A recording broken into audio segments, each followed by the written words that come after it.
There's a moment, quiet, almost invisible, when an empath woman begins to change the way she relates to the world. It doesn't happen overnight, and it rarely comes from a place of anger. It comes from exhaustion, from pattern recognition, from the slow realization that being endlessly available emotionally has a cost, and eventually that cost becomes too high. For most of her life, her identity has been rooted in how deeply she can feel and how much she can give. She reads between the lines. She notices the shift in tone, the hesitation in someone's voice, the unspoken tension in a room.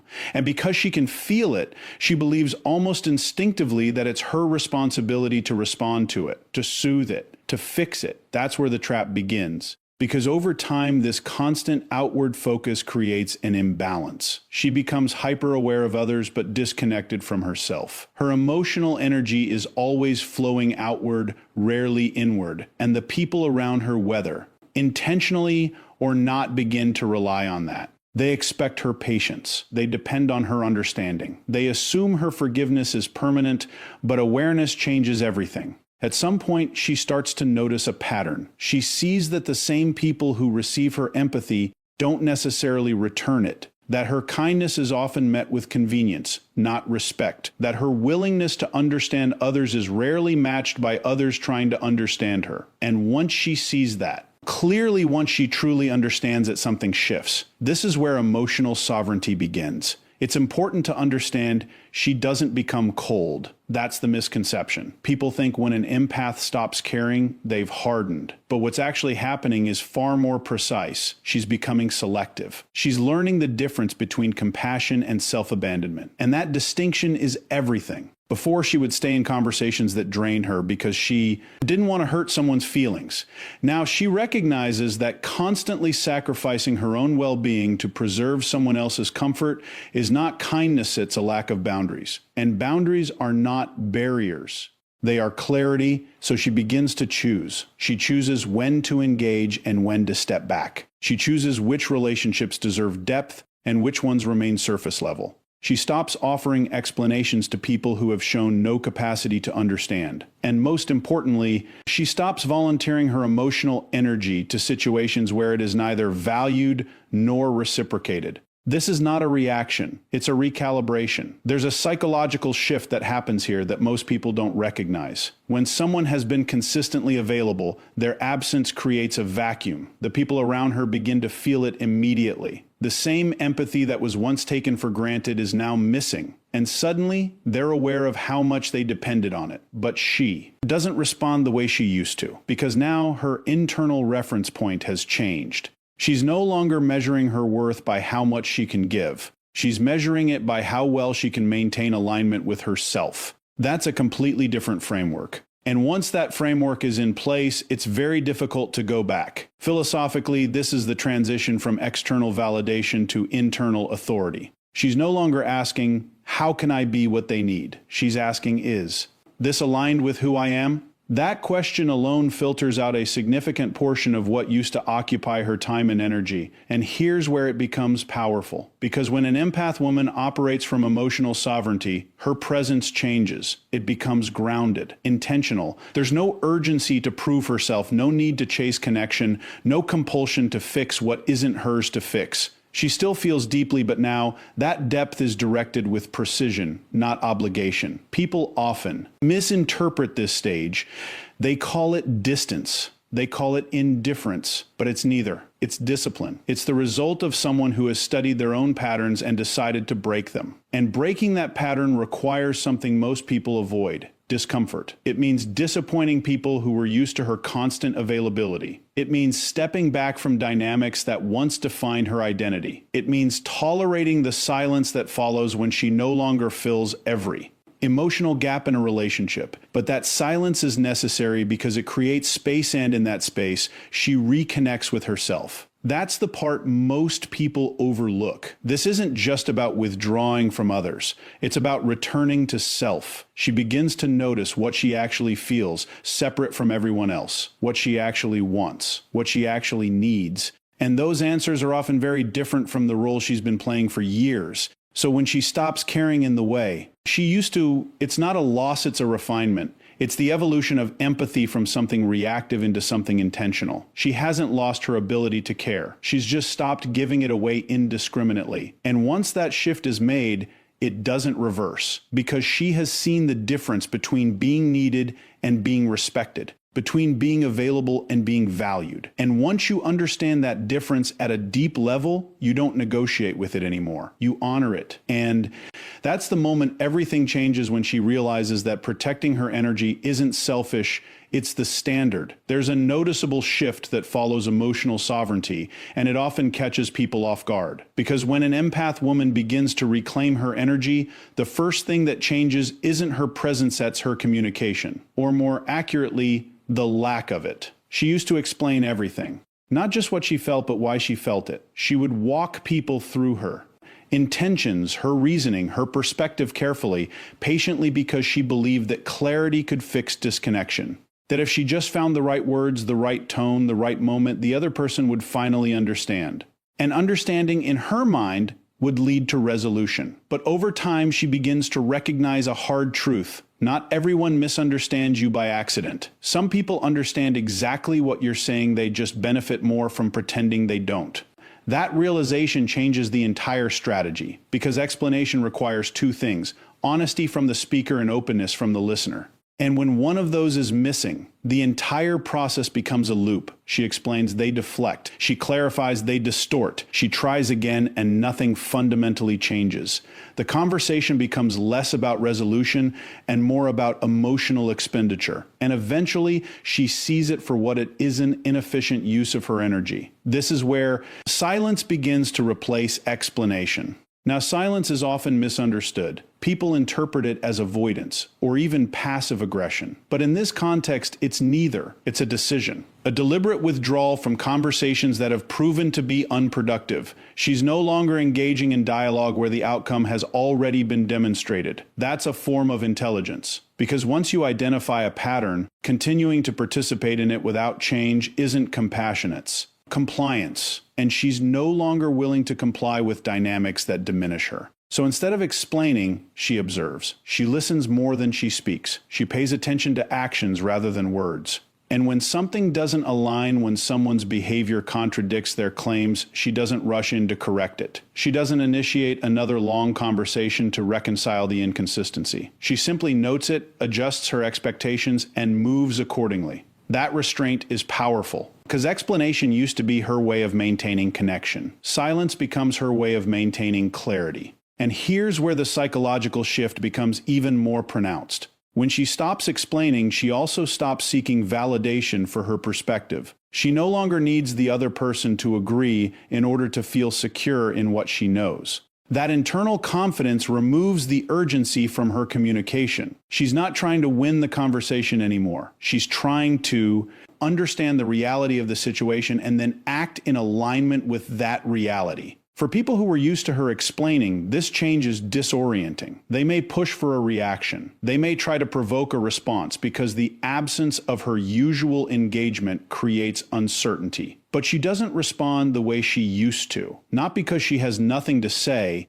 but because she has nothing to prove. And that's a critical distinction. Silence in this context is not the absence of thought, it's the presence of decision. She has decided that not every misunderstanding needs to be corrected, that not every accusation deserves a defense, that not every relationship warrants the same level of effort. And once those decisions are made, her communication naturally becomes more selective, more precise, more intentional. There's also a philosophical layer to this. Language is often used as a tool to shape perception. When she was constantly explaining, she was, in a sense, negotiating her reality with others trying to align their perception of her with her own. But now she understands that perception is not something you can control through repetition. People see what they're prepared to see. And no amount of explanation can force clarity onto someone who is committed to misunderstanding. So she stops trying, not out of defeat, but out of awareness. She recognizes that her time and energy are finite resources, and she allocates them accordingly. Conversations that lead to growth, mutual understanding, or genuine connection still receive her attention. But conversations that cycle through the same unresolved patterns are no longer entertained. This is where her silence becomes a boundary. It's not announced, it's not justified, it simply exists. And over time, that boundary reshapes her environment. The people who are capable of meeting her at that level will adjust. They'll engage with more honesty, more accountability, more respect. And the ones who can't, who relied on her constant explanations to maintain control or avoid responsibility, will gradually fall away. That's not a loss. That's a filtration process. Because when you remove the need to explain yourself to everyone, you also remove the pressure to maintain connections that aren't built on mutual understanding. What remains is more aligned, more stable, more real. And perhaps most importantly, she becomes more at peace. There's a quiet confidence that comes with this stage, a sense of stability that isn't dependent on how others interpret her. She knows what she meant. She knows what she did. And she's comfortable letting that be enough. That level of self-trust is not easily shaken. It changes how she moves through every interaction. There's less urgency, less reactivity, less emotional volatility. She's not pulled into every disagreement or distracted by every misinterpretation. She remains centered because her sense of clarity is internally generated. And once that internal clarity is established, external noise loses its influence. So when an empath woman stops explaining, it's not because she's disengaged from the world. It's because she's no longer negotiating with it. She has refined her communication down to what is necessary, what is meaningful, and what is deserved. Everything else is silence. And that silence speaks with more authority than words ever could. Because at some point you realize that the people who truly understand you never needed. The explanation in the first place, and the ones who demanded it were never really listening. After the shift into silence, something even more profound begins to take shape.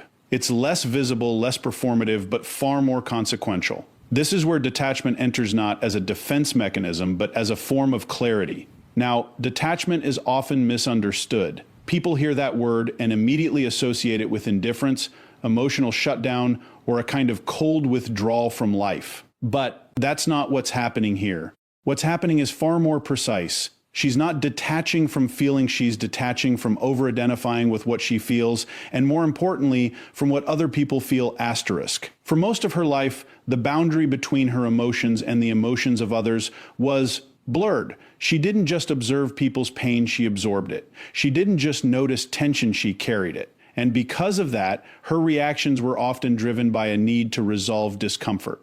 That didn't even originate within her. That creates a very specific kind of vulnerability, because if your internal state is constantly influenced by external emotions, then your sense of stability becomes dependent on the behavior of others.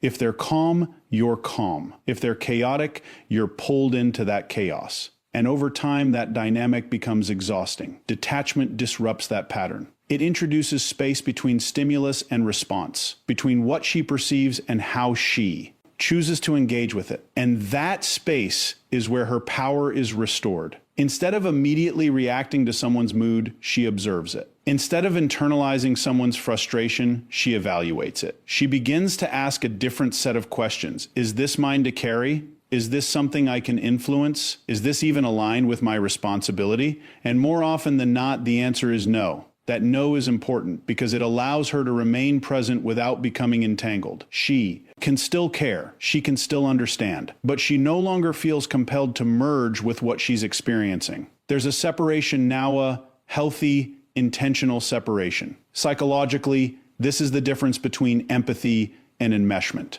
Empathy allows you to recognize and understand another person's emotional state. Enmeshment causes you to lose yourself within it. And for a long time, she operated in that second mode without realizing it. Detachment brings her back to the first. And once that distinction becomes clear, her perception sharpens. She starts to see people as they are, not as she hoped they would be. That's a critical turning point, because hope, when it's not grounded in evidence, can distort judgment. It can keep you invested in potential rather than reality. It can make you overlook patterns that are consistently showing you the truth. But detachment removes that distortion. It doesn't eliminate compassion, it refines it. She can still recognize someone's struggle, but she no longer uses that struggle as a justification for behavior that negatively impacts her. She no longer confuses understanding someone with excusing them. That's where her strength becomes undeniable. because now her decisions are based on observation, not projection. She's not filling in the gaps with assumptions about who someone could be. She's responding to who they've consistently shown themselves to be, and that changes everything. There's also a temporal element to this shift. Before, she was often focused on the past, on what someone had been through, or the future, on what they might become. Now, her focus is anchored in the present. What is this person doing right now? How are they showing up consistently? That present-focused awareness removes ambiguity. And without ambiguity, decision-making becomes simpler. This is where detachment evolves into discernment. She becomes highly selective, not just in who she allows into her life, but in how deeply she allows them in. Not everyone gets access to the same level of her attention, her vulnerability, or her energy. And that's not a judgment of others, it's a recognition of value. Because depth is not something you give away indiscriminately. It's something you invest where it's respected. And once she understands that, she stops negotiating her standards. Now, from the outside, this can look like distance. People who were used to having unrestricted access to her emotional world may interpret this as withdrawal. They may even accuse her of changing, as if consistency and self-sacrifice was the standard she was supposed to maintain. But she doesn't internalize that anymore, because she recognizes a fundamental truth. Growth often looks like rejection to those who benefited from your lack of boundaries. So she remains steady. She doesn't over-explain her detachment, just like she doesn't over-explain her silence. She simply lives in alignment with what she now understands. And that alignment creates a kind of internal stability that doesn't fluctuate based on external reactions. That stability is what makes her presence different. There's a calmness to it, a groundedness. She's not easily pulled into drama, not easily manipulated by emotional volatility, not easily convinced to abandon her perspective for the sake of temporary harmony. She values peace, but not at the cost of her clarity. And perhaps most importantly, she becomes comfortable with letting things end. That's a significant shift, because earlier she might have held on to try to repair, try to rebuild, try to restore what once was. But now, if something is no longer aligned, she allows it to conclude without resistance. Not because it doesn't matter, but because she understands that not everything is meant to continue. Some things are meant to reveal. And once they've revealed what they needed to reveal, holding on only delays the inevitable. So when an empath woman reaches this stage of detachment, she begins to feel a sense of detachment from the world around her. She hasn't lost her depth, she's mastered it. She's no longer controlled by what she feels, she's guided by what she understands. And that understanding allows her to move through the world with a level of precision that wasn't available to her before. She sees clearly, she chooses carefully, and she commits fully only where it's deserved. Because at some point, you stop asking how much you can tolerate and you start asking what you're no longer willing to accept. And then you arrive at the final stage of this transformation, the part that people feel the most, even if they don't fully understand it. Because after the shift into sovereignty, after the silence replaces explanation, and after detachment refines perception, what remains is absence. Not dramatic absence, not loud confrontational exits or emotional declarations, just absence, clean, quiet, and deliberate. This is where the empath woman does something that, for most of her life, would have felt unnatural. She stops, showing up where she is not valued. Now that sounds simple on the surface, but when you understand her history, how much of her identity was built around being present, then you can see that her sense of self is not just about her past,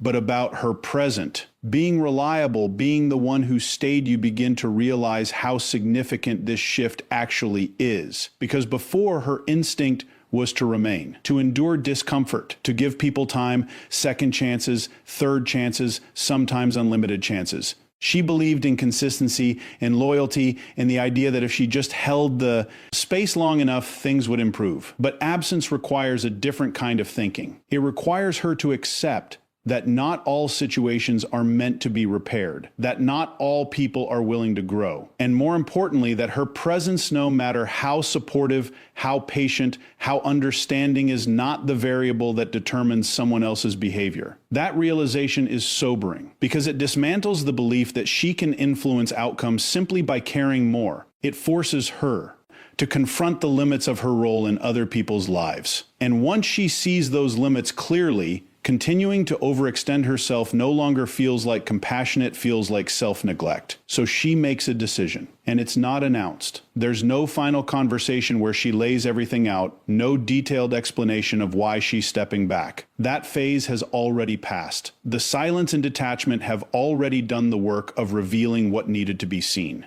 Now, she simply withdraws. She stops initiating contact. She stops maintaining dynamics that are one-sided. She stops filling the emotional gaps that others have come to rely on her to fill. And in doing so, she creates something that didn't exist before. A void. And that void is where the impact happens. Because when someone has been consistently present in your life emotionally, mentally, energetically, their absence is not neutral. It's noticeable. It disrupts the pattern. It removes a stabilizing force that people may not have even realized they depended on. This is why her absence becomes louder than anything she could have said. Words can be dismissed. Explanations can be argued with. But absence is undeniable. It doesn't engage. It doesn't negotiate. It doesn't defend itself. It simply exists as a new reality. And that reality forces reflection. People begin to replay interactions, to reconsider moments they overlooked, to recognize the consistency she brought, the patience she offered,